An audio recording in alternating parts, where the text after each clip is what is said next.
Hi everyone, it's Mike here. So yesterday our next door neighbour, Dr. Billy, asked me whether I would create 4 little cards for 4 of the ladies that work in his doctor's surgery. Now the only stipulation that he gave me was that they weren't to be too pink and too florally. Okay, well I don't really do pink and florally, so that was dead easy. But I do have one stamp set that I've been dying to use, which would be absolutely perfect to create some cards to give to ladies.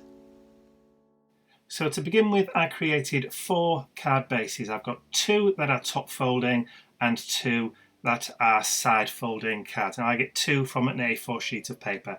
You get a similar size piece from an 8.5 by 11. I've also got 4 pieces of watercolour cardstock, which is £140 or 300 GSM, which are slightly smaller than the cards themselves.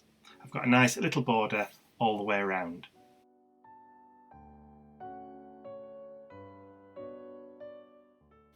So I've also got some paintbrushes and a little bucket of water to clean the paintbrushes with. I'm going to be using Dina Wakley's scribble sticks. So I'm just going to open those up and put them onto my desk and then grab that stamp set that I've been dying to play with, which is the Gal Quotes stamp set and stencil that I picked up very, very cheaply off eBay. So because I'm pretty much going to be batch making these 4 cards, I'm just going to show you creating one from start to finish, because the process is going to be exactly the same for the other 3. All I'm going to do is just mix up the words and the images from that stamp set. So to start off with then, I've grabbed the lemon scribble stick from the set, and I've also grabbed the lime. I'm just going to roughly scribble some of that colour pigment down onto the watercolour cardstock.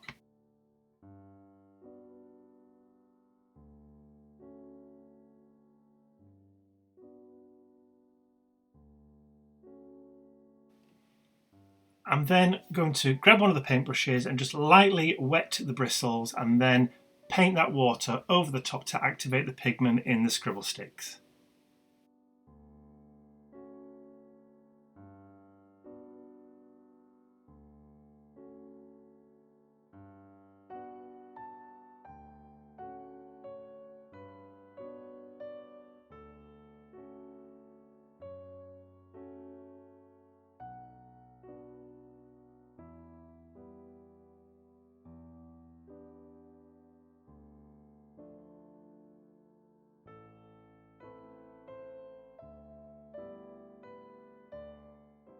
So I'm happy with the way the colours have blended. You can still see there's definite bands of green and yellow, but they are kind of blended together. So I'm just going to grab the heat gun, give it a blast, make sure it's all nice and dry before moving on to the next step.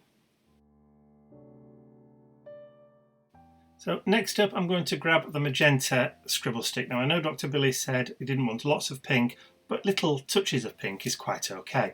So I'm adding some onto my craft mat. I'm going to grab the paintbrush and some sponge finger daubers.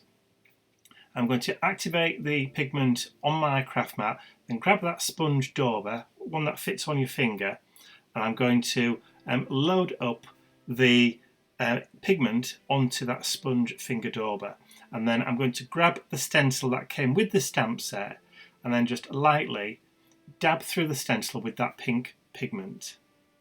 This will give me a quite light kind of stenciled effect through that stencil.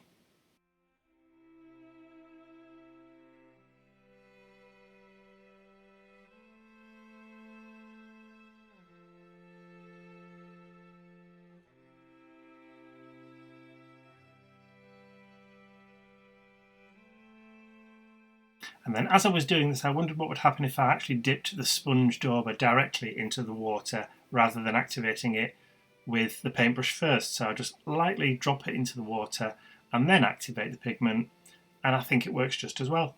Just another way to use them.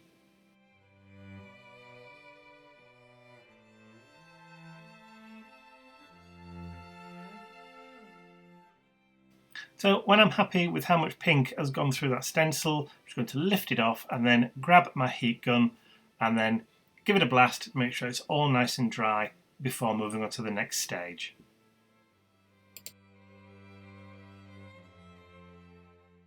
So still using the stencil, I've turned it 90 degrees and I've got a baby wipe, a wet wipe, and I'm just going to rub through the stencil to create a kind of ghosting effect through the stencil with that baby wipe. So that's removed some of the pigment and given me a bit more texture into the background.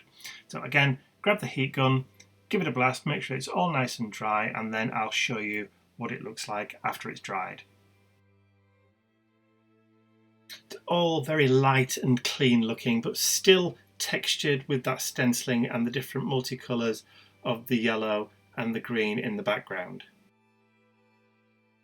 So time to grab the stamps. I'm going to use the first one. I'm going to use the word Spirited and that first stamp set in the bottom right hand corner. I've mounted it onto an acrylic block and I'm going to be using Jet Black Archival Ink from Ranger.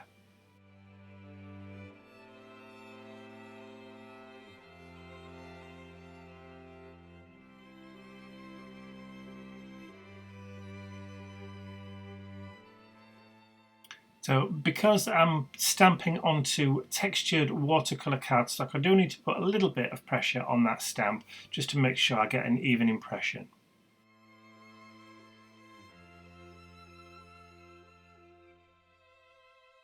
So I left the archival ink to dry for a few minutes, and now it's time to mount the watercolour card onto the front of my card base.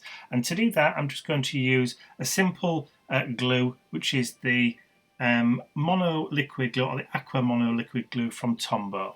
I'm just going to add a bead all the way around the outside and then just some into the centre of the card, and then I'm going to obviously try and position it so it's in the centre of the card front. Once it's stuck down in place and I'm happy with the position, I'm going to leave it to dry for a few minutes. So while that was drying, I was looking at it thinking it needs something else. So I decided to bring out the black scribble stick and put some of that onto my craft mat. I'm then going to grab one of the paintbrushes, load it with water, and then activate the black onto the craft mat. I'm then going to lightly flick the black pigment onto the card just to add a little bit of interest into that background, and that also ties in with the black ink and the word that we've chosen.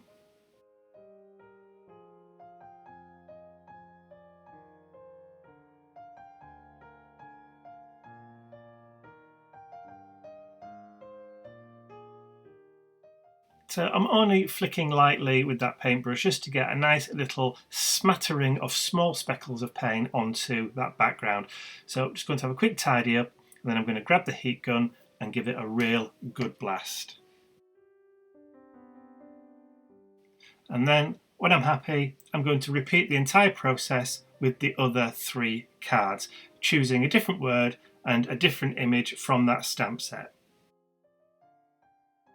So here are the 4 finished cards. So as you can see, I didn't just stick with that pink highlight, I added some blues and turquoises in there too.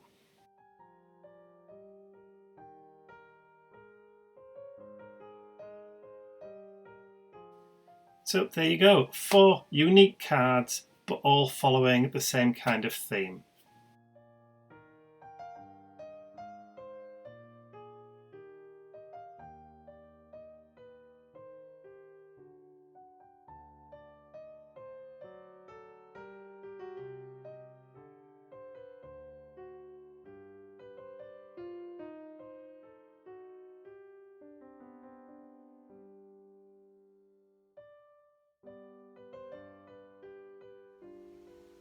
So there you go, 4 minimalistic, but I think quite striking cards too. So sometimes less is definitely more, and Dr. Billy was very happy with the cards. I also teamed them up with some craft envelopes too, so craft paper envelopes, and he was very happy with the end result. So it's a win-win situation all around, and I had lots of fun playing with those Dina Wakley products. So if you've enjoyed this process, please give it a thumbs up, share the video with your friends, and if you haven't subscribed to my YouTube channel already, you can do so by clicking the button at the end of the video. That's all from me for now. I will see you all very soon. Bye for now.